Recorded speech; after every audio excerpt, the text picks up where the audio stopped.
Praise the Lord. Praise the Lord. Praise the Lord.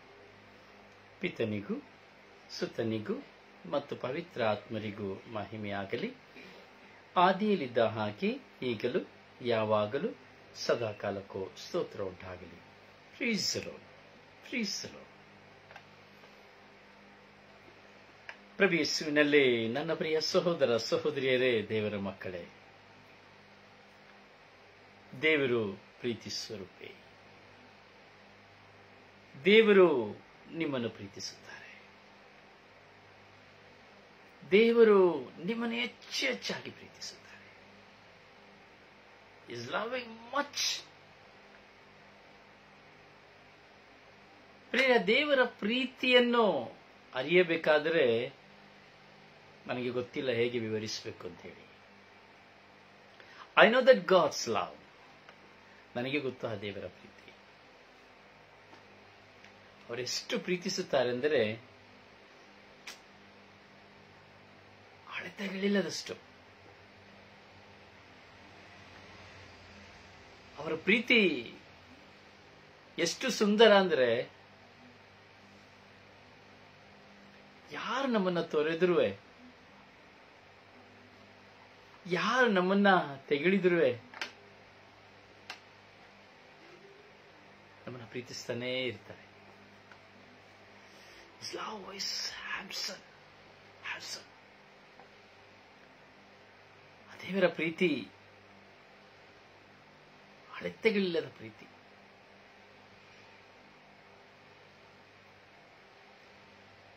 ಕರೆಯುವಾಗಲೆಲ್ಲ ಓಡಿ ಬರುವಂತಹ ಪ್ರೀತಿ.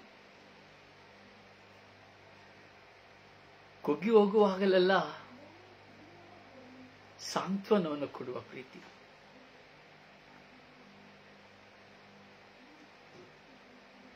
ವಿವರಿಸಲು ಅಸಾಧ್ಯವಾದ ಪ್ರೀತಿ.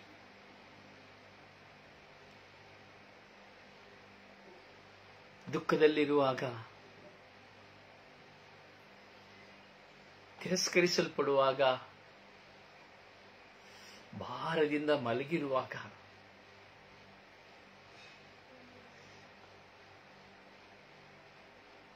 ವರ್ಣಿಸಲಾಗದ ಪ್ರೀತಿ.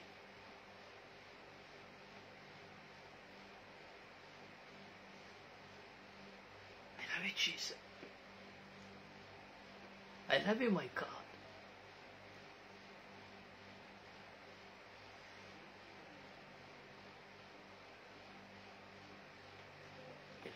ಹೇಳಲ್ಲ ಸಾಧ್ಯ. ಆ ದೇವರ ಪ್ರೀತಿಯನ್ನ ವಿವರಿಸಲ್ಲ ಸಾಧ್ಯ. ನನ್ನ ಜೀವಿತದಲ್ಲಿ ಆ ದೇವರ ಪ್ರೀತಿಯನ್ನು ನಾನು ಅನುಭವಿಸುವಾಗ ನಾನು ಕುಗ್ಗಿ ಹೋಗುತ್ತೇನೆ. ಆ ದೇವರ ಪ್ರೀತಿಯ ನೆನಪು ಬರುವಾಗ ನಾನು ಬಳಲಿ ಹೋಗುತ್ತೇನೆ. ಒಂದು ತಾಯಿಗೂ ಒಂದು ಮಗುವಿಗೂ ಇರುವಂತಹ ಸಂಬಂಧ ಹೇಗೆಯೋ ಹಾಗೆ ಆ ದೇವರಿಗೂ ನನಗೂ ಇರುವ ಸಂಬಂಧ. ಪ್ರಿಯರೇ, ಬಾಯಲ್ಲಿ ಹೇಳುವುದು ಬೇರೆ, ನಾನು ದೇವರನ್ನ ಪ್ರೀತಿಸುತ್ತೇನೆ ಎಂಬುದಾಗಿ. ಆದರೆ ಅನುಭವಿಸುವುದಿದೆಯಲ್ಲ, ಅದನ್ನ ಹೇಳಲಿಕ್ಕೆ ಆಗೋದಿಲ್ಲ. ಅದನ್ನು ಹೇಳಲು ಅಸಾಧ್ಯ. ಈ ದಿನದ ಯೋಹಾನನ ಶುಭ ಸಂದೇಶ 15ನೇ ಅಧ್ಯಾಯ ನಮ್ಮ ಮುಂದೆ ಇದೆ. ಪಸ್ಕಕಾಲದ 5ನೇ ವಾರದಲ್ಲಿ ನಾವಿದ್ದೇವೆ. ಈ ಶುಭ ಸಂದೇಶದಲ್ಲಿ ಪ್ರಭು ಯೇಸು ಹೇಳುತ್ತಾರೆ, ನಾನೇ ದ್ರಾಕ್ಷ ಬಳ್ಳಿ, ನೀವೇ ಅದರ ಕವಲು ಬಳ್ಳಿಗಳು. ನೋಡಿ, ಎಲ್ಲಿಂದ ಎಲ್ಲಿಗೆ ಎಲ್ಲಿ ಹೋಲಿಸಿಕೊಡುತ್ತಾರೆ. ನಾನೇ ದ್ರಾಕ್ಷ ಬಳ್ಳಿ, ನೀವೇ ಅದರ ಕವಲು ಬಳ್ಳಿಗಳು. ಅಂದ್ರೆ ನಾವು ಅವರೊಟ್ಟಿಗೇನೇ ಇದ್ದೇವೆ ಅನ್ನೋದಾಗಿ.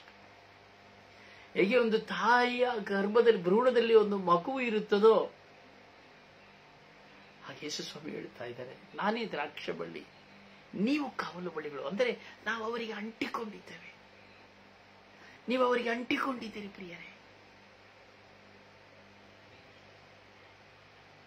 ನಾನೇ ದ್ರಾಕ್ಷ ಬಳ್ಳಿಯು,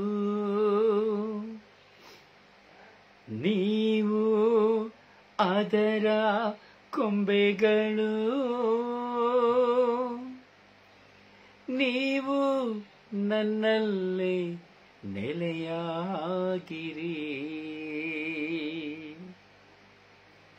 ನಾನು ನಿಮ್ಮಲ್ಲಿ ನೆಲೆಯಾಗುವೆ.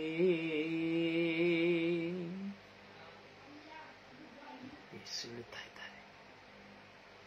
ನೀವು ನನ್ನಲ್ಲಿ ನೆಲೆಯಾದರೆ ನಾನು ನಿಮ್ಮಲ್ಲಿ ನೆಲೆಯಾಗುತ್ತೇನೆ ಎಂಬುದಾಗಿ. ನೀವು ನನ್ನಲ್ಲಿ ಒಂದಾದರೆ ನಾನು ನಿಮ್ಮಲ್ಲಿ ಒಂದಾಗುತ್ತೇನೆ ಎಂಬುದಾದರೆ. ಯೇಸುವಿನ ಪ್ರೀತಿ ಪ್ರಿಯರೇ, ನಾವು ಕೊಡುವುದಾದರೆ ಅವರು ಇಮ್ಮಡಿ ನಮಗೆ ಕೊಡುತ್ತಾರೆ. ನಾವು ಒಮ್ಮೆ ಯೇಸುವೆ ಎಂದು ಕರೆಯುವುದಾದರೆ ಅವರು ಮಕ್ಕಳೇ, ಮಗನೇ, ಮಗಳೇ ಎಂದು ನಮ್ಮನ್ನು ಓಡಿ ಆಲಂಗಿಸಿಕೊಡುತ್ತಾರೆ. ಹೌದು ನನ್ನ ಸಹೋದರ ಸಹೋದರಿ, ನಾವು ಆ ಯೇಸುವಿನಲ್ಲಿ ಒಂದಾಗುವಾಗ, ನಾವು ಆ ಯೇಸುವನ್ನು ಪ್ರೀತಿಸುವಾಗ ನಡೆಯುವುದಾದರೆ ಏನು? ಯೇಸು ಸ್ವಾಮಿ ಈ ಶುಭ ಸಂದೇಶದಲ್ಲಿ ತುಂಬಾ ಶಕ್ತವಾಗಿ ಹೇಳುತ್ತಾ ಇದ್ದಾರೆ. ಏನು ಸಂಭವಿಸುತ್ತದೆ? ನಾನು ಆ ಯೇಸುವನ್ನು ಪ್ರೀತಿಸುವಾಗ, ಆ ಯೇಸುವನ್ನು ನಾನು ಪ್ರೀತಿಸುವಾಗ, ಯೇಸುವಿಗೆ ಒಂದಾಗುವಾಗ ಏನು ಸಂಭವಿಸುತ್ತದೆ? ನಾನು ನಿಮ್ಮಲ್ಲಿ ಒಂದಾಗಿರುತ್ತೇನೆ ಎಂಬುದಾಗಿ ಹೇಳುತ್ತಾರೆ. ನೀವು ನನ್ನಲ್ಲಿ ಇರುವುದಾದರೆ, ನೀವು ನನ್ನನ್ನು ಪ್ರೀತಿಸುವುದಾದರೆ ನಾನು ನಿಮ್ಮನ್ನು ಶುದ್ಧೀಕರಿಸುತ್ತೇನೆ, ನಾನು ನಿಮ್ಮನ್ನು ಶುದ್ಧಪಡಿಸುತ್ತೇನೆ.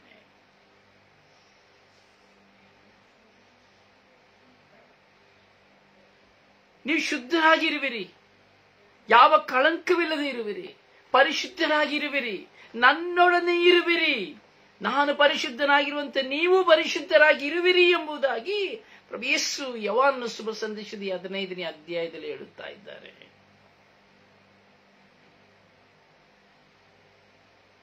ನೀವು ನನ್ನಲ್ಲಿ ನೆಲೆಗೊಳ್ಳುವುದಾದರೆ ನಾನು ನಿಮ್ಮಲ್ಲಿ ನೆಲೆಗೊಳ್ಳುತ್ತೇನೆ. ನಾನು ಯಾವಾಗಲೂ ನಿಮ್ಮೊಂದಿಗೆ ವಾಸ ಮಾಡುತ್ತೇನೆ, ನಿಮ್ಮೊಂದಿಗೆ ಮಾತನಾಡುತ್ತೇನೆ, ನಿಮ್ಮ ಜೊತೆಯಲ್ಲೇ ಇರುತ್ತೇನೆ. ಇರುತ್ತಾರೆ ಪ್ರಿಯರೇ. ನನ್ನ ಜೀವಿತದ ಒಂದೊಂದು ಕ್ಷಣದ ಅನುಭವದಲ್ಲಿಯೂ ಈ ಒಂದೊಂದು ಮಾತುಗಳು ಸಹ ಜೀವಂತವಾಗಿದೆ.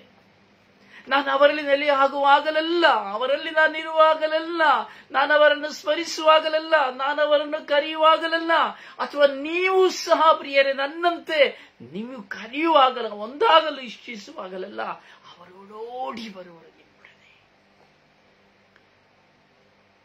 ಅವರು ನಮ್ಮೊಡನೆ ಒಂದಾಗಿರುವರು.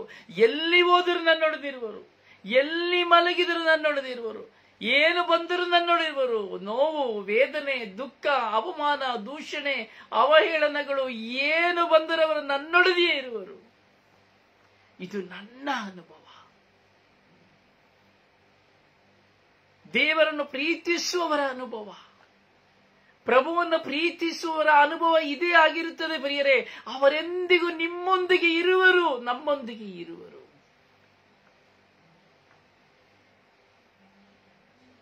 ನಾನು ನಿಮ್ಮನ್ನು ಶುದ್ಧಗಳು, ನನ್ನ ಹತ್ರ ಬರುವುದಾದರೆ, ಯಾರು ನನ್ನ ಬಳಿ ಬರ್ತಾರೋ, ಯಾರು ನನ್ನ ಬಳಿ ಬರ್ತಾರೋ, ನನ್ನಲ್ಲಿ ವಾಸ ಮಾಡಲು ಇಚ್ಛಿಸುತ್ತಾರೋ, ಯಾರು ನನ್ನಲ್ಲಿ ತಂಗುತ್ತಾರೋ, ನಾನು ಅವರನ್ನು ಶುದ್ಧ ಮಾಡುತ್ತೇನೆ.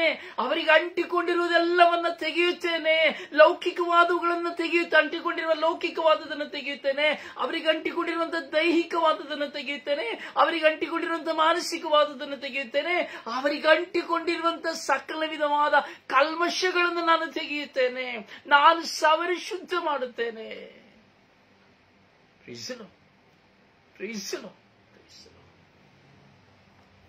ನಿನ್ನನ್ನು ಶುದ್ಧ ಮಾಡುವ ದಿನ,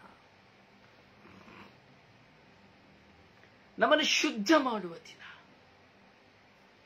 ಹೌದು ಸಹೋದರ ಸಹೋದರಿ, ನೀವು ನನ್ನಲ್ಲಿ ಒಂದಾಗಿ ನೆಲೆಸಿದರೆ ನೀವು ಫಲ ಕೊಡುತ್ತೀರಿ. ಒಂದು ಪಕ್ಷ ನೀವು ನನ್ನಲ್ಲಿ ಒಂದಾಗಿ ನೆಲೆಸಿದ್ದರೆ ಫಲ ಕೊಡಲು ಸಾಧ್ಯವಿಲ್ಲ. ಸ್ವರ್ಗೀಯ ಫಲವನ್ನು ಅನುಭವಿಸಲು ಸಾಧ್ಯವಿಲ್ಲ. ಈ ಲೋಕದಲ್ಲಿ ನಾವು ಫಲ ಕೊಡುವುದಕ್ಕಾಗಿ ಬಂದಿದ್ದೇವೆ.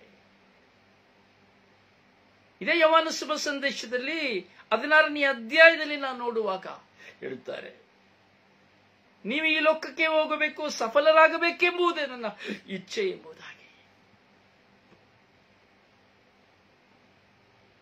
ನೀವು ನನ್ನನ್ನು ಆರಿಸಿಕೊಂಡಿಲ್ಲ, ನಾನೇ ನಿಮ್ಮನ್ನು ಆರಿಸಿಕೊಂಡಿದ್ದೇನೆ. ನಮ್ಮನ್ನು ಆರಿಸಿಕೊಂಡ ಕಾರಣ ಅವರು ಸವರಿ ಶುದ್ಧ ಮಾಡುತ್ತಾರೆ. ಅವರು ನಮ್ಮಲ್ಲಿ ಒಂದಾಗುತ್ತಾರೆ. ನಮ್ಮನ್ನು ಆರಿಸಿಕೊಂಡ ಕಾರಣ ಅವರು ನಮ್ಮಲ್ಲಿ ಒಂದಾಗುತ್ತಾರೆ. ನಾವು ತಪ್ಪಿಸಿಕೊಂಡು ಹೋದರೆ ಬಿಡುವುದಿಲ್ಲ. ಯಾವ ಕಲ್ಮಶಕ್ಕೆ, ಯಾವ ಗುಂಡಿಯೊಳಗೆ ಹೋದರೆ ಬಿಡುವುದಿಲ್ಲ. ಆ ಯೋನಾ ಪ್ರವಾದಿ ನಿನೆವೆ ಪಟ್ಟಣಕ್ಕೆ ಕಳುಹಿಸಲ್ಪಡುವಾಗ ತಪ್ಪಿಸಿಕೊಂಡರೂ ಬಿಡಲಿಲ್ಲ. ನಿನೆವೆ ಪಟ್ಟಣಕ್ಕೆ ಹೋಗಲೇಬೇಕು, ತಾರ್ಷೀಷಿಗೆ ಹೊಡೆದರೆ ಬಿಡಲಿಲ್ಲ. 3 ದಿನ ಮೀನಿನ ಬಾಯಿಯಲ್ಲಿರುವಂತೆ ಮಾಡಿದರು. ಆದರೆ ಇಲ್ಲಿ ನಿನ್ನನ್ನು ನನ್ನನ್ನು ದೇವರು ತನ್ನತ್ತ ಸೆಳೆದುಕೊಂಡಿದ್ದಾದರೆ ನೀನು ಎಲ್ಲಿ ಹೋದರೂ ಬಿಡುವುದಿಲ್ಲ. ಯಾವ ಪಾಪ ಜೀವನಕ್ಕೂ ಹೋದರೂ ಬಿಡುವುದಿಲ್ಲ. ಯಾವ ಲೌಕಿಕ ಪ್ರಾಪಂಚಿಕಕ್ಕೆ ಗುಲಾಮನಾದರೂ ನಿನ್ನನ್ನು ಬಿಡುವುದಿಲ್ಲ. ಅಲ್ಲಿಂದ ಎತ್ತುತ್ತಾರೆ, ಕಿಡ್ನಾಪ್ ಮಾಡ್ತಾರೆ.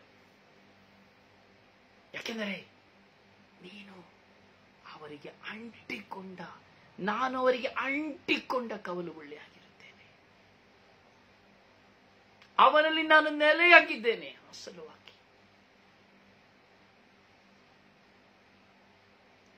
ನೀನು ನನ್ನಲ್ಲಿ ನೆಲೆಯಾಗಿದ್ದರೆ ನೀವು ಸಮೃದ್ಧಿಯಾಗಿ ಫಲ ಕೊಡುವಿರಿ ಎಂಬುದಾಗಿ ಹೇಳುತ್ತಾರೆ. ಸಮೃದ್ಧಿಯಾಗಿ ಫಲ ಕೊಡುವಿರಿ, ಕೊರತೆ ಇರುವುದಿಲ್ಲ. ನಿಮ್ಮನ್ನು ನೋಡುವವರೆಲ್ಲರೂ ಪ್ರೀತಿಸುತ್ತಾರೆ. ಕುಟುಂಬದವರು ಪ್ರೀತಿಸುವುದಿಲ್ಲ, ನಿನ್ನ ಜೊತೆ ಇರುವವರು ಪ್ರೀತಿಸುವುದಿಲ್ಲ. ನಿನ್ನ ಕೊರತೆಯನ್ನೇ ನೋಡ್ತಾ ಇರ್ತಾರೆ. ನಿನ್ನ ಮೇಲೆ ಕಂಪ್ಲೇಂಟೇ, ದೂಷಣೆನೇ, ನಿಂದನೆನೇ. ನಿನ್ನನ್ನು ನೋಡಿ ನೋಡಿ ನಿನ್ನ ಬಗ್ಗೆ ಕೆಟ್ಟದೇ ಮಾತನಾಡುತ್ತಾ ಇರ್ತಾರೆ. ನಿನ್ನ ನೆರೆಯವರು, ನಿನ್ನ ಊರಿನವರು, ನಿನ್ನ ಕುಟುಂಬದವರು. ಆದರೆ ಲೋಕವು ನಿನ್ನನ್ನು ಪ್ರೀತಿಸುತ್ತದೆ.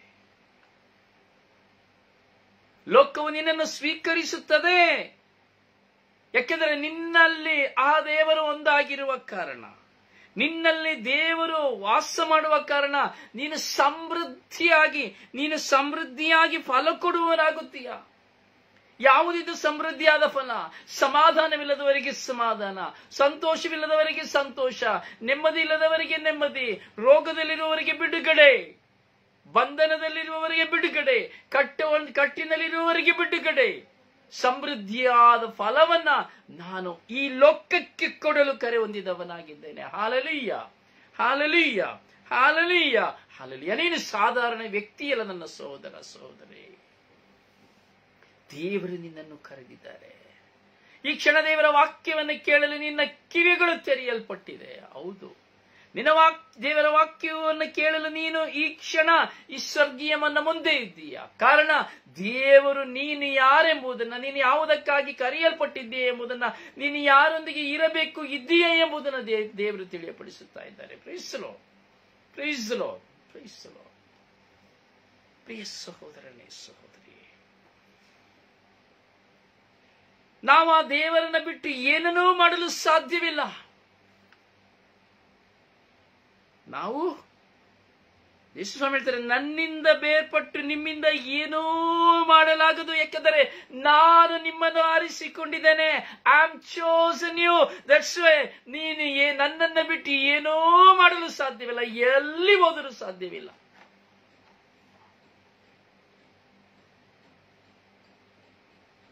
ಹೌದು ಪ್ರಿಯರೇ, ಅವರನ್ನೇ ಬಿಟ್ಟು ನಾನು ಏನು ಮಾಡಲಾಗುವುದಿಲ್ಲ, ಏನನ್ನು ಸಹ ಮಾಡಲಾಗುವುದಿಲ್ಲ, ಆಗುವುದಿಲ್ಲ, ಆಗುವುದಿಲ್ಲ. ಪ್ರಿಯರೇ, ಇದುವೇ ದೇವರ ಪ್ರೀತಿ, ಇದುವೇ ದೇವರ ವಾಗ್ದಾನ. ನೋಡಿ, ಪ್ರೇಷಿತ ಪ್ರಕಟಣಾ ಗ್ರಂಥ 3ನೇ ಅಧ್ಯಾಯ 20ನೇ ವಚನವನ್ನು ತೆಗೆದುಕೊಳ್ಳುವುದಾದರೆ ಅಲ್ಲಿ ಯೇಸು ಹೇಳ್ತಾರೆ, ನಾನು ಬಂದು ತಟ್ತಾ ಇದ್ದೇನೆ. I am knocking. ನಾನು ತಟ್ಟುತ್ತಾ ಇದ್ದೇನೆ. ಯೇಸು ನಿಮ್ಮ ಮುಂದೆ ತಟ್ತಾ ನಿಂತಿದ್ದಾರೆ. ನಾನು ಬಾಗಿಲನ್ನು ತಟ್ತಾ ಇದ್ದೇನೆ. ಅವರು ಎಲ್ಲರ ಬಾಗಿಲನ್ನು ತಟ್ಟಲು ಸಿದ್ಧರಾಗಿದ್ದಾರೆ. ಎಲ್ಲರ ಬಾಗಿಲನ್ನು ತಟ್ಟುತ್ತಾರೆ. ಶ್ರೀಮಂತ, ಬಡವ, ಎಲ್ಲರನ್ನ, ಯಾವ ಜಾತಿ ಭಿನ್ನ ಭೇದ ಭಾವಗಳಿಲ್ಲ. ಎಲ್ಲರ ಬಾಗಿಲನ್ನು ತಡೆದ ಇವತ್ತಿನ ಪ್ರೇಷಿತರ ಕಾರ್ಯಕಲಾಪಗಳನ್ನು ನೋಡುವಾಗಲೂ ನಾವು ನೋಡುತ್ತೇವೆ. ಸಂತ ಪೌಲರ ಜೀವನವನ್ನು ನಾವು ನೋಡುವಾಗ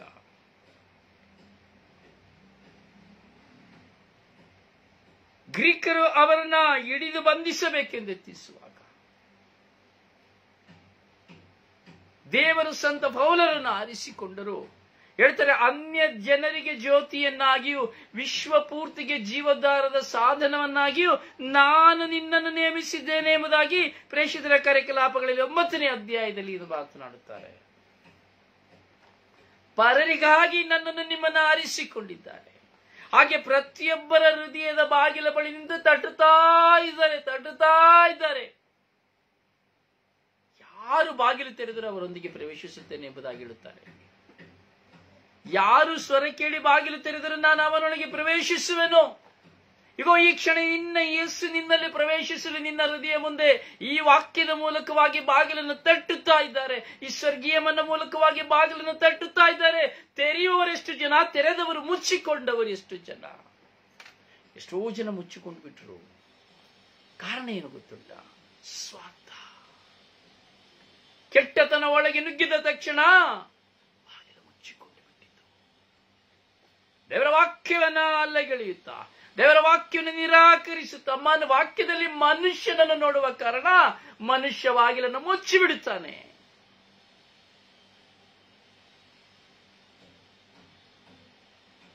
ಹೌದು ಪ್ರಿಯ ಸಹೋದರನೇ, ಸಹೋದರಿ, ದೇವರ ವಾಕ್ಯಕ್ಕೆ ನಿನ್ನ ಹೃದಯದ ಬಾಗಿಲು ಮುಚ್ಚಲ್ಪಟ್ಟಿದೆ ಎಂಬುದೇ ಅದಕ್ಕೆ ಕಾರಣವಿದೆ. ನೀನು ದೇವರಲ್ಲಿ ಭರವಸೆ ಹೊಂದಿದವನಲ್ಲ, ಸ್ವಾರ್ಥದಿಂದ ಜೀವಿಸುವವಳು. ಲೋಕವು ನಿನ್ನ ಕಣ್ಣನ್ನು ಮುಚ್ಚಿಬಿಡುವಾಗ ನಿನ್ನಲ್ಲಿ ಸ್ವಾರ್ಥ ಉದಯವಾಗಿ ದೇವರ ವಾಕ್ಯಕ್ಕೆ ಬಾಗಿಲನ್ನು ಮುಚ್ಚಿಕೊಂಡು ಬಿಡುತ್ತೀಯ.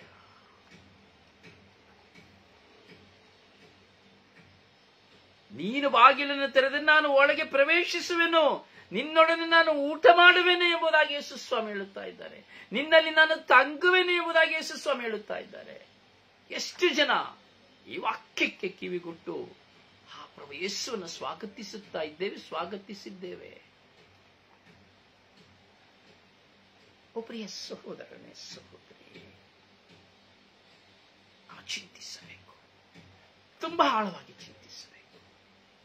ನಾವು ಕರೆಯಲ್ಪಟ್ಟವರು,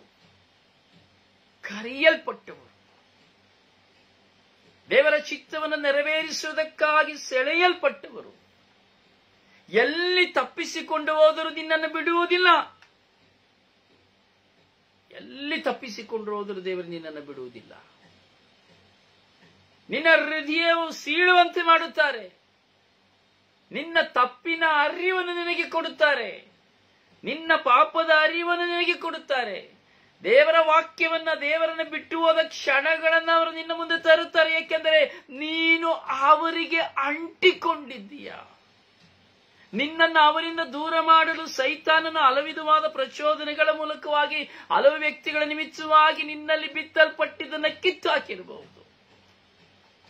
ಆದರೆ ದೇವರು ನಿನ್ನನ್ನು ಆರಿಸಿಕೊಂಡ ಕಾರಣ ನೀನು ತಪ್ಪಿಸಿಕೊಳ್ಳಲು ಸಾಧ್ಯವಿಲ್ಲ.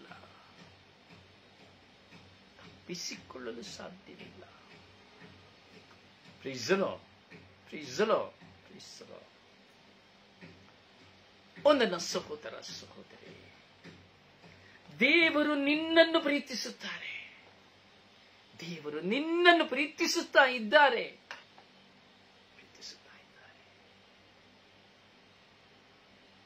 ನಿನ್ನಲ್ಲಿ ದೇವರಿದ್ದಾರೆ ಎಂಬುದಾದರೆ, ಅಥವಾ ದೇವರು ನಿನ್ನಲ್ಲಿ ವಾಸ ಮಾಡುತ್ತಾ ಇದ್ದಾರೆ ಎಂಬುದಾದರೆ ಚಿಂತಿಸು. ಇದರ ಎರಡನೆಯ ವಾಚನವನ್ನ ನಾವು ನೆನಪಿಗೆ ತಂದುಕೊಳ್ಳುವುದಾದರೆ ತುಂಬಾ ದೀರ್ಘವಾದ ಚಿಂತನೆಯನ್ನು ಕೊಡುವಂತಹ ವಚನ ಯೋಹಾನನು ಬರೆದ 3ನೇ ಪತ್ರದ ವಚನ. ಒಂದು ಯೋಹಾನಿಗೆ ಬರೆದಂತಹ ಪತ್ರದಲ್ಲಿ 3ನೇ ಅಧ್ಯಾಯದಲ್ಲಿ 19ರಿಂದ 24 ವಚನಗಳನ್ನು ನಾವು ಧ್ಯಾನಿಸಬೇಕಾದರೆ ಎಷ್ಟು ಶಕ್ತವಾದ ವಚನ ಎಂಬುದಾದರೆ,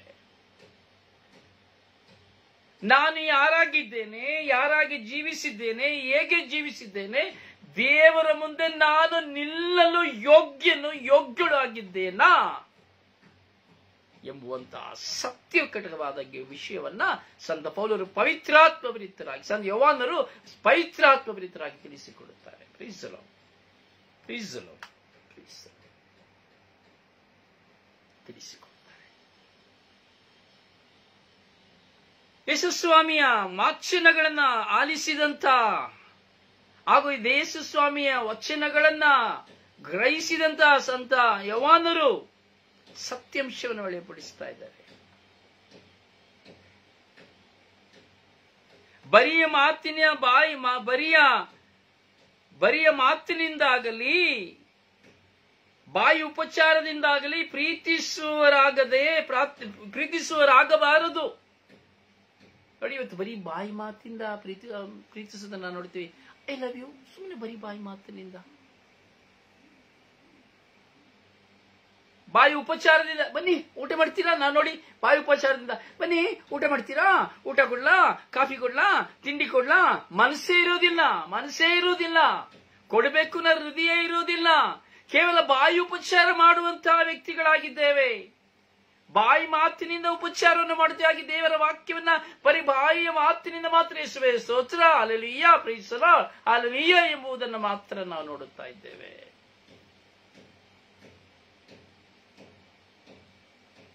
ಹೌದು ನನ್ನ ಸಹೋದರನೇ, ಸಹೋದರಿಯೇ,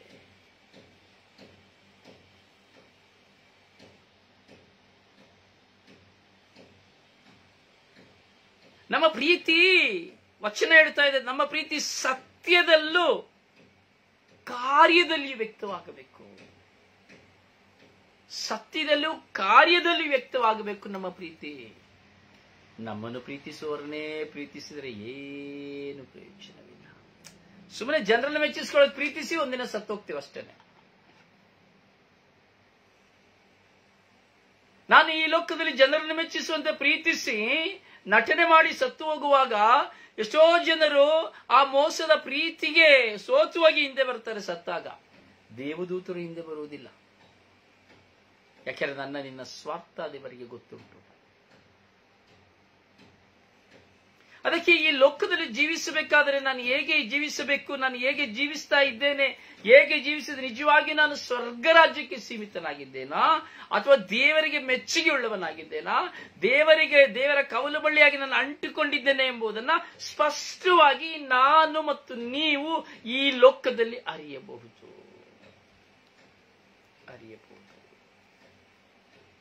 ಸುಂದರವಾಗಿ ಯೋಹಾನರು ಹೇಳುತ್ತಾ ಎರಡೂ ಮಾತುಗಳನ್ನು ಧ್ಯಾನಿಸುವುದಾದರೆ, ನಾನು ಮತ್ತು ನೀವು ದೇವರಿಗೆ ಪ್ರಿಯರಾದವರು, ಮೆಚ್ಚುಗೆಯಾದವರು, ಸ್ವರ್ಗರಾಜ್ಯಕ್ಕೆ ನಿಜವಾಗಿ ಸೇರಿದವರ ಅಥವಾ ದೇವರಿಂದ ದೂರವಾಗಿರುವವರ, ನಟನೆ ಮಾಡುವವರ ಎಂಬುದು ನಮಗೆ ಗೊತ್ತಾಗಿ ಬಿಡುತ್ತದೆ.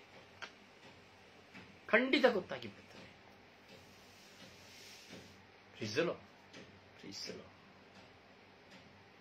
ಇಲ್ಲಿ ಯೋಹಾನರು ಒಂದು ವಚನವನ್ನು ಹೇಳ್ತಾರೆ, ಮಾತನ್ನ ಹೇಳ್ತಾರೆ.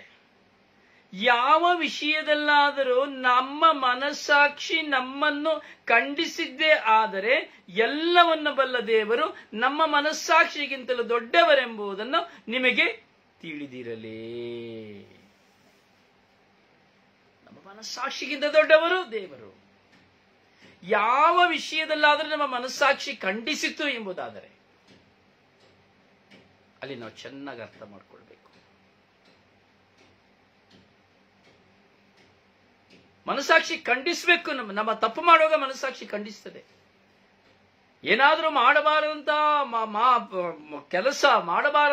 ಕೆಲಸ, ಮಾತನಾಡಬಾರದಂತಹ ಮಾತುಗಳು, ನಡೆಯಬಾರದಂತಹ ಕೃತ್ಯಗಳು, ಹೀಗೆ ಮಾಡದೇ ಇರುವುದು ದೇವರಿಗೆ ವಿರುದ್ಧವಾದದ್ದಾಗಲಿ, ಕುಟುಂಬಕ್ಕೆ ವಿರುದ್ಧವಾದದ್ದಾಗಲಿ, ಸಮಾಜಕ್ಕೆ ವಿರುದ್ಧವಾದದ್ದಾಗಲಿ, ಯಾವುದೇ ದೇಶಕ್ಕೆ ವಿರುದ್ಧವಾಗಿ ಆಗಲಿ, ನಮ್ಮ ಮನಸ್ಸಾಕ್ಷಿಗೆ ವಿರುದ್ಧವಾಗಿ ನಾವು ಕೆಲಸಗಳನ್ನು ಮಾಡಬೇಕಾದ್ರೆ ನಮ್ಮ ಮನಸ್ಸಾಕ್ಷಿ ನಮ್ಮನ್ನು ಖಂಡಿಸುತ್ತದೆ.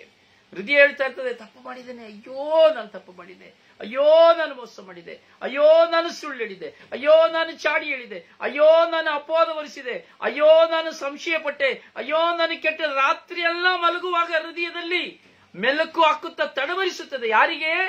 ಮನಸ್ಸಾಕ್ಷಿಯುಳ್ಳವನಿಗೆ. ಅವನ ತಪ್ಪು, ನನ್ನ ತಪ್ಪು ಅಲ್ಲಿ ಅರಿಯುತ್ತಲೇ ಇರುತ್ತದೆ, ಮನಸ್ಸಿನಲ್ಲಿ ಕೆದಕುತ್ತಲೇ ಇರುತ್ತದೆ, ಮನಸ್ಸಾಕ್ಷಿ ಖಂಡಿಸುತ್ತಲೇ ಇರ್ತದೆ. ನೀನು ತಪ್ಪು ಮಾಡಿದೆ, ನಾನು ತಪ್ಪು ಮಾಡಿದೆ, ನಾನು ಸುಳ್ಳು ಹೇಳಿದೆ, ನಾನು ಮೋಸ ಮಾಡಿದೆ, ನಾನು ವಂಚನೆ ಮಾಡಿದೆ, ನಾನು ಕಳ್ಳತನ ಮಾಡಿದೆ. ಹೀಗೆ ನನ್ನ ಮನಸ್ಸಾಕ್ಷಿ ಖಂಡಿಸುತ್ತಲೇ ಇರುತ್ತದೆ. ನಿನ್ನ ಮನಸ್ಸಾಕ್ಷಿ ಖಂಡಿಸುತ್ತಲೇ. ಯಾರಿಗೆ? ದೇವರಲ್ಲಿ ನಿಜವಾಗಿ ಭಯಭಕ್ತಿ ಉಳ್ಳವನಿಗೆ. ದೇವರಲ್ಲಿ ಭಯಭಕ್ತಿಯುಳ್ಳವನಿಗೆ ಖಂಡಿಸುವುದಿಲ್ಲ, ನಟನೆ ಮಾಡೋನಿಗೆ ಖಂಡಿಸುವುದಿಲ್ಲ. ಇವತ್ತು ಅದೇ ಕೆಲಸ, ಮಧ್ಯಾಹ್ನ ಅದೇ ಕೆಲಸ, ರಾತ್ರಿನ ಅದೇ ಕೆಲಸ, ಕಣ್ಣು ಮುಚ್ಚುವಾಗ್ಲೂ ಅದೇ ಕೆಲಸ, ಕಣ್ಣು ತೆಗೆಯುವಾಗ್ಲೂ ಅದೇ ಕೆಲಸ. ಬರ್ರಿ ಮತ್ತೊಬ್ಬರನ್ನು ಕುರಿತು, ಮತ್ತೊಬ್ಬರ ಜೀವನವನ್ನು ಕುರಿತು ಸೇಡಿನಿಂದ, ಮತ್ಸರದಿಂದ, ವೈರಾಗ್ಯದಿಂದ ಇನ್ನೊಬ್ಬರ ನಾಶನಕ್ಕಾಗಿಯೇ ಹೊಂಚು ಹಾಕಿ ಜೀವಿಸುವಂತಹ ಜೀವನ. ನಿನ್ನ ಮನಸ್ಸಾಕ್ಷಿ ಖಂಡಿಸುತ್ತಲೇ ಇರುತ್ತದೆ. ನಿನ್ನ ಗಂಡನಿಗೆ ವಿರುದ್ಧವಾಗಿ ನೀನು ಹೋರಾಟ ಮಾಡುವಾಗ, ಹೆಂಡತಿಗೆ ವಿರುದ್ಧವಾಗಿ ಹೋರಾಟ ಮಾಡುವಾಗ, ಎತ್ತವರಿಗೆ ವಿರುದ್ಧವಾಗಿ ಹೋರಾಟ ಮಾಡುವಾಗ, ಒಡಹುಟ್ಟಿದವರಿಗೆ ಮೋಸ ಮಾಡುವಾಗ, ಸಮಾಜದಲ್ಲಿ ನೀನು ಮಾಡುವ ಕೆಲಸದಲ್ಲಿ ನೀನು ಮಾಡಬಾರದ ತಪ್ಪನ್ನು ಮಾಡುವಾಗ, ದೇವರ ಆಜ್ಞೆಗಳನ್ನು ಉಲ್ಲಂಘಿಸುವಾಗ ನಿನ್ನ ಮನಸ್ಸಾಕ್ಷಿ, ನನ್ನ ಮನಸ್ಸಾಕ್ಷಿ ಖಂಡಿಸುತ್ತಲೇ ಇರುತ್ತದೆ. ಅಯ್ಯೋ, ನಾನು ತಪ್ಪು ಮಾಡಿದೆ, ನಾನು ಕಳ್ಳತನ ಮಾಡಿದೆ, ನಾನು ದ್ರೋಹ ಮಾಡಿದೆ, ನಾನು ಮೋಸ ಮಾಡಿದೆ ಹೇಳುತ್ತಲೇ ಇರುತ್ತದೆ. ದೇವರ ಮುಂದೆ ಕುಳಿತುಕೊಳ್ಳಲು ನಮಗೆ ಅಸಾಧ್ಯವಾಗುತ್ತದೆ. ಹೃದಯವು ಸೀಳುತ್ತಾ ಇರುತ್ತದೆ, ಮನಸ್ಸಿನಲ್ಲಿ ಸಂಕಟ ಬರುತ್ತಾ ಇರುತ್ತದೆ. ವಾಚಾಳಿಗಳಿಗೆ ಬರುವುದಿಲ್ಲ, ಅದನ್ನು ವಾಡಿಕೆಯಾಗಿ ರೂಢಿಸಿಕೊಂಡವರಿಗೆ ಬರುವುದಿಲ್ಲ. ಯಾಕೆಂದ್ರೆ ಅವರ ಜೀವನವೇ ಅದಾಗಿರುತ್ತದೆ. ಅವರಿಗೆ ಯಾರ ಮೇಲೆ ಕರುಣೆ, ಪ್ರೀತಿ, ವಿಶ್ವಾಸ, ದಯೆ, ಅನುಕಂಪ ಬರುವುದೇ ಇಲ್ಲ. ಕಾರಣ ಕ್ರೂರಿಗಳಾಗಿ ಈ ಲೋಕದಲ್ಲಿ ಅವರು ಜನಿಸಲ್ಪಟ್ಟಿರುತ್ತಾರೆ. ದೇವರ ಆತ್ಮದಿಂದ ನಡೆಸಲ್ಪಡುವವನು ಖಂಡನೆಗೆ ಒಳಗಾಗುತ್ತಾ ಇರುತ್ತಾನೆ. ನಾನು ಮಾಡಿದ್ದು ತಪ್ಪು, ಮೊದಲು ನಾನು ಕ್ಷಮೆ ಯಾಚಿಸಬೇಕು. ನಾನು ಮಾಡಿದ್ದು ತಪ್ಪು, ಮೊದಲು ನಾನು ಸಂಧಿಸಬೇಕು. ನಾನು ಮಾಡಿದ್ದು ತಪ್ಪು, ಅದನ್ನು ಬಿಟ್ಟು ಬಿಡಬೇಕು. ನಾನು ಮಾಡಿದ್ದು ತಪ್ಪು, ಇನ್ನೊಮ್ಮೆ ನಾನಾಗಿ ಜೀವಿಸಬಾರದು, ಇನ್ನೊಮ್ಮೆ ನಾನಾಗಿ ಮಾತನಾಡಬಾರದು, ಇನ್ನೊಮ್ಮೆ ನಾನು ಸೇಡು ತೀರಿಸಬಾರದು ಎಂಬುದಾಗಿ ದೇವರ ಆತ್ಮ ತುಂಬಿದವನು ಅಲ್ಲಿ ಪಶ್ಚಾತ್ತಾಪ ಮಾಡಲು ಎಡೆ ಮಾಡಿಕೊಡುತ್ತದೆ ನಿಮ್ಮ ನನ್ನ ಮನಸ್ಸಾಕ್ಷಿ. ಪ್ರೀಸಲೋ ಪ್ರೀಸಲೋ ಪ್ರೀಸಲೋ. ಓ ನನ್ನ ಸಹೋದರನೇ, ಸಹೋದರಿಯೇ, ಯವಾನ್ರು ಹೇಳ್ತಾ ಇದ್ದಾರೆ, ಯಾವ ವಿಷಯದಲ್ಲಾದರೂ ನಿಮ್ಮ ಮನಸ್ಸಾಕ್ಷಿ ನಿಮ್ಮನ್ನು ಖಂಡಿಸಿದ್ದೇ ಆದರೆ ಎಲ್ಲವನ್ನು ಬಲ್ಲ ದೇವರು ನಿಮ್ಮ ಮನಸ್ಸಾಕ್ಷಿಗಿಂತ ದೊಡ್ಡವರಾಗಿರುತ್ತಾರೆ ಎಂಬುದಾಗಿ. ಅದೇ ಎರಡನೆಯ ಮಾತನ್ನು ಯವಾನ್ರು ಹೇಳ್ತಾ ಇದ್ದಾರೆ. ಒಂದು ಪಕ್ಷ ನನ್ನ ಮತ್ತು ನಿಮ್ಮ ಮನಸ್ಸಾಕ್ಷಿ ನಮ್ಮನ್ನು ಖಂಡಿಸದಿದ್ದರೆ ನಾವು ದೇವರ ಮುಂದೆ ಧೈರ್ಯದಿಂದಿರಲು ಸಾಧ್ಯವಾಗುತ್ತದೆ. Hallelujah, hallelujah, hallelujah, hallelujah, hallelujah, hallelujah, hallelujah. ಪ್ರೈಸಲು ಪ್ರೈಸಲು. ಒಂದು ಪಕ್ಷ ನಮ್ಮ ಮನಸ್ಸಾಕ್ಷಿ ಖಂಡಿಸ್ತಾ ಇದ್ರೆ ನಾವು ಧೈರ್ಯವಾಗಿ ದೇವರ ಮುಂದೆ ಇರ್ತೇವೆ ಅಂತೇಳಿ ಅರ್ಥ. ನೋಡಿ, ಎಷ್ಟೋ ವಿಷಯದಲ್ಲಿ ನೋಡಿ, ಸತ್ಯ 100ಕ್ಕೆ 100 ಸತ್ಯ. ನಾನು ಹೇಳ್ತೇನೆ ಕೆಲವು ದೇವರ ಹತ್ರ ಸೇರಿ ಕೆಲವು ಸಾರಿ, ಸ್ವಾಮಿ ನನ್ನ ಕುರಿತಾಗಿ ನಿನಗೆ ಗೊತ್ತು, ನನ್ನ ಪ್ರಾಮಾಣಿಕತೆ ನಿನ್ನ ಮುಂದೆ ಇದೆ. ಸ್ವಾಮಿ, ನನ್ನ ಪ್ರಾಮಾಣಿಕತೆ ನಾನು ದೇವರ ಮುಂದೆ ಹೇಳ್ತೇನೆ, ನನ್ನ ಪ್ರಾಮಾಣಿಕತೆ ನಿನ್ನ ಮುಂದೆ ಇದೆ. You know who am I, you know ನಾನು ಏನು ನಿನಗೆ ಗೊತ್ತು. ಮನಸ್ಸಾಕ್ಷಿ ಖಂಡಿಸುವುದಿಲ್ಲ. ದೇವರಿಗೆ ಪ್ರೀತಿ ಪಾತ್ರನಾಗಿ, ಪ್ರೀತಿ ಪಾತ್ರಳಾಗಿ ನೀನು ನಾನು ಜೀವಿಸುವುದಾದರೆ ಮನಸ್ಸಾಕ್ಷಿ ಖಂಡಿಸುವುದಿಲ್ಲ. ದೇವರಿಗೆ ಭಯಪಡಲು ಸಾಧ್ಯವೇ ಇಲ್ಲ. Amen, hallelujah, amen, hallelujah. ಪ್ರಿಯ ವಾಕ್ಯಗಳು ಜೀವಂತವಾದವುಗಳು. ನಾವು ದೇವರ ಆಜ್ಞೆಗಳಿಗೆ ವಿಧೇಯರಾಗಿ ಅವರಿಗೆ ಮೆಚ್ಚುಗೆ ಆಗಿರುವುದಗಳನ್ನೇ ಮಾಡುವುದರಿಂದ ನಾವು ಕೋರುವುದೆಲ್ಲವನ್ನು ಅವರಿಂದ ಪಡೆಯುತ್ತೇವೆ. Hallelujah, amen. ನೋಡಿ, ನಾವೇನೆಲ್ಲ ಕೋರ್ತೇವೆ ಅದೆಲ್ಲವನ್ನ ಪಡಿತೇವೆ. ಯಾವಾಗ? ಯಾವಾಗ?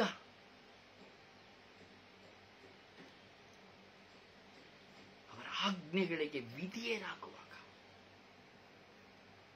ಅವರ ಮಾತುಗಳನ್ನು ಆಲಿಸುವಾಗ ನಾವೇನೆಲ್ಲ ಕೇಳ್ತೇವೆ. ಪ್ರಿಯರೇ, ಬಾಯಿ ಬಿಟ್ಟು ಕೇಳಬೇಕಾಗಿಲ್ಲ, ಮನಸ್ಸಿನಲ್ಲಿ ಚಿಂತನೆಗೆ ಒಳಗಾದರೆ ಸಾಕು, ಅವೆಲ್ಲವನ್ನ ದೇವರು ನಮಗೆ ಕೊಡ್ತಾರೆ. ಇದು 100ಕ್ಕೆ 100, 100ಕ್ಕೆ 1000 ಪಟ್ಟು ಸತ್ಯ. ಯಾಕೆಂದ್ರೆ ಇದು ನನ್ನ ಜೀವನ, ನಿಮ್ಮ ಜೀವನವೂ ಸಹ ಆಗಿರಬಹುದು. ಪ್ರೀಸಲೋ ಪ್ರೀಸಲೋ ಪ್ರೀಸಲೋ. ದೇವರ ಪುತ್ರ ಯೇಸು ಸ್ವಾಮಿಯ ನಾಮದಲ್ಲಿ ವಿಶ್ವಾಸವಿಟ್ಟ ಅವರು ವಿಧಿಸಿದಂತೆ ಒಬ್ಬರನ್ನೊಬ್ಬರು ಪ್ರೀತಿಸಬೇಕು. ನಾವು ನಿಜವಾಗಿ ಯೇಸುವಲ್ಲಿ ವಿಶ್ವಾಸವಿಟ್ಟಿದ್ದೇನೆ ಎಂಬುದಾದರೆ ಯೇಸುವಲ್ಲಿ ನೀನು ನಿಜವಾಗಿ ವಿಶ್ವಾಸವಿಟ್ಟಿದ್ದೇನೆ ಎಂಬುದಾದರೆ ನೀನು ಒಬ್ಬರನ್ನೊಬ್ಬರು ಪ್ರೀತಿಸಲೇಬೇಕು. ಪ್ರೀತಿಸದೆ ಇರಲು ಸಾಧ್ಯವೇ ಇಲ್ಲ. ಅವನು ಕುರುಡನಿರಲಿ, ಕುಂಟನಿರಲಿ, ವ್ಯಭಿಚಾರಿಯಾಗಿರಲಿ, ಭಿಕ್ಷುಕನಾಗಿರಲಿ, ರಸ್ತೆಯಲ್ಲಿರಲಿ, ಬಡವನಿರಲಿ, ಬಲ್ಲದವನಿರಲಿ, ಯಾವುದೋ ಬೀದಿಯಲ್ಲಿರಲಿ, ಯಾವುದೋ ಕುಟುಂಬದಲ್ಲಿ ಯಾರು ಎಲ್ಲಿ ಆಗಿರಲಿ, ಅವನಲ್ಲಿ ತಾರತಮ್ಯವಿಲ್ಲದ ಪ್ರೀತಿ ನಿಂಗೂ ನನಗೂ ಉಂಟಾಗುತ್ತದೆ. ಆ ಯೇಸುವಿನಲ್ಲಿ ವಿಶ್ವಾಸವಿದ್ದರೆ ನಮಗೆ ಮೊದಲು ಸಿಕ್ಕುವಂತಹವರ ಪ್ರೀತಿಸುವವರ, ಆ ಯೇಸುವಿನ ಆಜ್ಞೆಗೆ ವಿಧಿಯನಾಗಿ ಆ ಯೇಸುವನ್ನು ಪ್ರೀತಿಸಿದಾದರೆ ಮೊಟ್ಟ ಮೊದಲಿಗೆ ನನಗೂ ನಿನಗೂ ಸಿಕ್ಕುವಂತ ಉನ್ನತವಾದವರ, ಪ್ರೀತಿಸುವವರ, ಒಬ್ಬರನ್ನೊಬ್ಬರು ಪ್ರೀತಿಸುವವರ. ಪ್ರೈಸಲೋ, ಹಲ್ಲೆಲೂಯಾ, ಹಲ್ಲೆಲೂಯಾ, ಹಲ್ಲೆಲೂಯಾ. ಹೌದು ನನ್ನ ಸಹೋದರನೇ, ಸಹೋದರಿಯೇ, ಅವನ ಆಜ್ಞೆಗಳನ್ನು, ಅವರ ಆಜ್ಞೆ, ದೇವರ ಆಜ್ಞೆಯನ್ನು ಪಾಲಿಸುವವನು ಅವರಲ್ಲಿ ನೆಲೆಸಿರುತ್ತಾನೆ. ದೇವರು ಅವನಲ್ಲಿ ನೆಲೆಸಿರುತ್ತಾರೆ. ದೇವರು ನಿನ್ನಲ್ಲಿ ನೆಲೆಸಿದ್ದಾರೆಂದು ಅವರ ದಯ ಪಾಲಿಸಿದ ಪವಿತ್ರಾತ್ಮರಿಂದಲೇ ತಿಳಿದುಕೊಳ್ಳುತ್ತೇವೆ. ಇದೇ ಹೇಳಿದ್ದು, ದೇವರು ನನ್ನಲ್ಲಿ ನೆಲೆಸಿದ್ದಾರೆ ಅಂದರೆ ನಿನ್ನೊಳಗಿರುವ, ನನ್ನೊಳಗಿರುವ ಪವಿತ್ರಾತ್ಮರಿಂದಲೇ ನಾವು ತಿಳಿದುಕೊಳ್ಳುತ್ತೇವೆ. ಒಬ್ಬರನ್ನೊಬ್ಬರು ಪ್ರೀತಿಸುವುದರಿಂದ. ನಿನ್ನ ಮನಸ್ಸಾಕ್ಷಿ ಖಂಡಿಸದಿದ್ದರೆ, ನನ್ನ ಮನಸ್ಸಾಕ್ಷಿ ಖಂಡಿಸದಿದ್ದರೆ ದೇವರಿಗೆ ಭಯಪಡುವುದೇ ಬೇಕಿಲ್ಲ. ಕಾರಣ ದೇವರ ಮುಂದೆ ನಾನು ಶುದ್ಧನಾಗಿದ್ದೇನೆ ಎಂಬುದಾಗಿ ನನ್ನ ಮನಸ್ಸು ಹೇಳುತ್ತದೆ. ನೀನು ದೇವರ ಮುಂದೆ ಕುಳಿತು ಏನನ್ನು ಮಾತನಾಡಲು ಸಹ, ಏನನ್ನು ಹೇಳಲು ಸಹ, ಏನನ್ನು ಕೇಳಲು ಸಹ ನೀನು ಅರ್ಹವುಳ್ಳವನಾಗಿರುತ್ತೀಯ. ಪ್ರೀಸಲೋ, ಪ್ರೀಸಲೋ, ಪ್ರೀಸಲೋ. ಎಷ್ಟು ಜನರ ಮನಸ್ಸಾಕ್ಷಿ ಖಂಡಿಸದೇ ಇದೆ? ಯೋಚನೆ ಮಾಡಿ. ನಿನ್ನ ಗಂಡನ ವಿಷಯದಲ್ಲಿ ಯೋಚನೆ ಮಾಡಿ, ಹೆಂಡತಿಯ ವಿಷಯದಲ್ಲಿ ಯೋಚನೆ ಮಾಡಿ, ಮಕ್ಕಳ ವಿಷಯದಲ್ಲಿ ಯೋಚನೆ ಮಾಡಿ, ಎತ್ತವರ ವಿಷಯದಲ್ಲಿ ಯೋಚನೆ ಮಾಡಿ, ಒಡ ಹುಟ್ಟಿದವರ ವಿಷಯದಲ್ಲಿ ಯೋಚನೆ ಮಾಡಿ, ಯೋಚನೆ ಮಾಡಿ, ಅತ್ತೆ ಮಾವನ ವಿಷಯದಲ್ಲಿ ಯೋಚನೆ ಮಾಡಿ. ನಿಮ್ಮ ಮನಸ್ಸಾಕ್ಷಿ ಖಂಡಿಸುವುದಿಲ್ಲವೇ? ನೀವು ಕೆಲಸ ಮಾಡುವ ವ್ಯಾಪಾರದಲ್ಲಿ ಯೋಚನೆ ಮಾಡಿ, ನೀವು ದೇವಾಲಯಕ್ಕೆ ಹೋಗಿ ಕಾಣಿಕೆ ಕೊಡುವುದರಲ್ಲಿ ಯೋಚನೆ ಮಾಡಿ, ಅಥವಾ ಹೋಗಿ ಪ್ರಾರ್ಥನೆ ಮಾಡುವುದರಲ್ಲಿ ಯೋಚನೆ ಮಾಡಿ. ನಿಮ್ಮ ಮನಸ್ಸಾಕ್ಷಿ ಖಂಡಿಸುವುದಿಲ್ಲವೇ? ಕೊಡುವುದರ ಬಗ್ಗೆ ಯೋಚನೆ ಮಾಡಿ, ಕೊಟ್ಟಿದ್ದರ ಬಗ್ಗೆ ಯೋಚನೆ ಮಾಡಿ. ನಿಮ್ಮ ಮನಸ್ಸಾಕ್ಷಿ ಖಂಡಿಸುವುದಿಲ್ಲವೇ? ಸೇರಿ ತೀರಿಸುವುದರ ಬಗ್ಗೆ ಯೋಚನೆ ಮಾಡಿ, ವೈರಾಗ್ಯ ಸಾಧನೆ ಬಗ್ಗೆ ಯೋಚನೆ ಮಾಡಿ. ನಿಮ್ಮ ಮನಸ್ಸಾಕ್ಷಿ ಖಂಡಿಸುವುದಿಲ್ಲವೇ? ಪ್ರೀಸಲೋ, ಪ್ರೀಸಲೋ. ಓ ನನ್ನ ಸಹೋದರನೇ, ಸಹೋದರಿಯೇ, ನಮ್ಮ ಮನಸ್ಸಾಕ್ಷಿ ಖಂಡಿಸಿದರೆ ನಾನು ದೇವರಿಂದ ದೂರವಾಗಿದ್ದೇನೆ, ದೇವರಿಗೆ ವಿರುದ್ಧವಾಗಿದ್ದೇನೆ, ದೇವರಿಗೆ ವಿರುದ್ಧವಾಗಿ ಜೀವಿಸಿದ್ದೇನೆ ಎಂದರ್ಥ. ನನ್ನ ಮನಸ್ಸಾಕ್ಷಿ ಖಂಡಿಸದೇ ಇದ್ದರೆ ನನಗೆ ದೇವರ ಭಯವಿಲ್ಲ. ಯಾಕೆಂದರೆ ನಾನು ದೇವರ ಮುಂದೆ ನನ್ನ ಜೀವನ ತೆರೆಯಲ್ಪಟ್ಟಿದೆ. ಅವರ ಮುಂದೆ ನಾನು ಪ್ರಾಮಾಣಿಕನಾಗಿದ್ದೇನೆ. ಆದ್ದರಿಂದ ದೇವರು ನನ್ನೊಂದಿಗಿದ್ದಾರೆ. ಅವರು ನನ್ನಲ್ಲಿ ನೆಲೆಸಿದ್ದಾರೆ. ಅವರು ನನ್ನಲ್ಲಿ ನೆಲೆಸಿದ್ದಾರೆ ಎಂಬುದಾಗಿ ಚೆನ್ನಾಗಿ ಗೊತ್ತಾಗ್ತದೆ ಪ್ರಿಯರೇ. ಎಂಥ ಬೆಟ್ಟದಂತ ಸಮಸ್ಯೆ ಬಂದರೂ ನೀನು ಹೋರಾಟಕ್ಕೆ ಸಿಕ್ಕುವುದಿಲ್ಲ, ಕುಡುಕನಾಗುವುದಿಲ್ಲ, ಎಂಥ ದುಷ್ಟ ಸ್ವಭಾವಗಳು ಬರುವುದಿಲ್ಲ, ನಿನ್ನ ಆತ್ಮನಾಶಿಸುವುದಿಲ್ಲ. ದೇವರು ನಿನ್ನನ್ನು ಬಲಪಡಿಸುತ್ತಾ ಇರುತ್ತಾರೆ. ನಿನ್ನನ್ನು ಬಲಪಡಿಸಿ ನಿನ್ನನ್ನೇ ಹೊರ ತರುತ್ತಾ ಇದೆ. ನೀನು ಯಾವುದಕ್ಕೆ ಅಂಟಿಕೊಂಡಿದೆಯೋ ಅದರಿಂದ ಹೊರ ತರಲು ಯತ್ನಿಸುತ್ತಾರೆ. ಪ್ರೀಸಲೋ, ಪ್ರೀಸಲೋ, ಪ್ರೀಸಲೋ. ಹೌದು ನನ್ನ ಸಹೋದರ, ಸಹೋದರಿ, ಈ ಪಸ್ಕ ಕಾಲದ 5ನೆಯ ವಾರದಲ್ಲಿ ನಾವು ಚಿಂತಿಸುವಂತಹ ಈ ಧ್ಯಾನ ಚಿಕ್ಕದಾಗಿದ್ದರೂ ಅತಿ ಶಕ್ತವಾದದ್ದು, ಅತಿ ಶಕ್ತವಾದದ್ದು. ಒಬ್ಬರನ್ನೊಬ್ಬರು ಪ್ರೀತಿಸಬೇಕೆಂಬುದನ್ನು ಅರಿಯುವಂಥದ್ದು, ತಿಳಿಯುವಂಥದ್ದು. ದೇವರ ಮುಂದೆ ನನ್ನ ಮನಸ್ಸಾಕ್ಷಿ ಖಂಡಿಸುತ್ತಾ ಇದೆಯಾ, ಅಥವಾ ದೇವರ ಮುಂದೆ ನನ್ನ ಮನಸ್ಸಾಕ್ಷಿ ಖಂಡಿಸದೇ ಇದೆಯಾ? ಚಿಂತಿಸು ನನ್ನ ಸಹೋದರ, ಸಹೋದರಿ. ಆಳವಾಗಿ ಚಿಂತಿಸು ನನ್ನ ಸಹೋದರ, ಸಹೋದರಿ.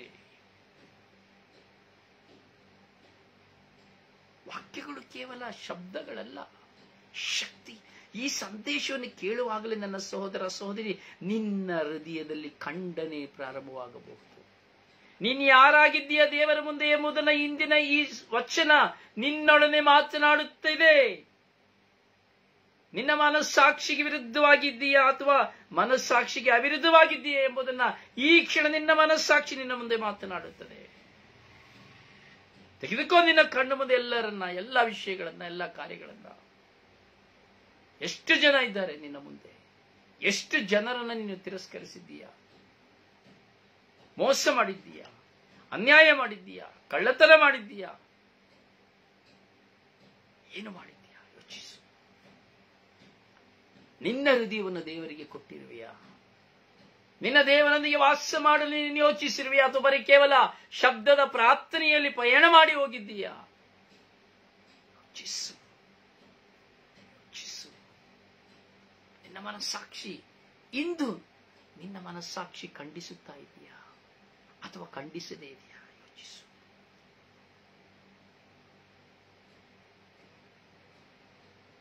ನಾನು ನಿಮ್ಮಲ್ಲಿ ನೆಲೆಯಾಗಿದ್ದೇನೆ, ನೀವು ಸಹ ನನ್ನಲ್ಲಿ ನೆಲೆಯಾಗಿ ಎಂಬುದಾಗಿ ಯೇಸು ಕರೆಯುತ್ತಾ ಇದ್ದಾರೆ. ನೀವು ನನಗೆ ಅಂಟಿಕೊಂಡಿದ್ದೀರಿ ಎಂಬುದಾಗಿ ಹೇಳ್ತಾ ಇದ್ದಾರೆ. ನಾವು ಅವರಿಗೆ ಅಂಟಿಕೊಂಡಿದ್ದೇವೆ. ಅದರಿಂದ ನಮ್ಮನ್ನು ಶುದ್ಧ ಮಾಡ್ತಾರೆ. ಈ ಲೋಕದ ಪರ ವಿಷಯದಲ್ಲಿ ಎಲ್ಲವುಗಳಿಂದ ನಮ್ಮನ್ನು ಶುದ್ಧ ಮಾಡಿ ಫಲ ಕೊಡುವವರಾಗುತ್ತಾರೆ. ಈ ದಿನ ನಿನ್ನ ಜೀವಿತದಲ್ಲಿ ಆಶೀರ್ವಾದದ ದಿನ, ನಿನ್ನ ಬದುಕಿನಲ್ಲಿ ಆಶೀರ್ವಾದದ ದಿನ. ಆ ದೇವರನ್ನು ಪ್ರೀತಿಸು, ಆ ಯೇಸುವನ್ನು ಪ್ರೀತಿಸು, ಆ ಯೇಸುವನ್ನು ಕೂಗಿ ಕರೆ. ದೇವರು ನಿನ್ನನ್ನು ಆಶೀರ್ವದಿಸಲಿ.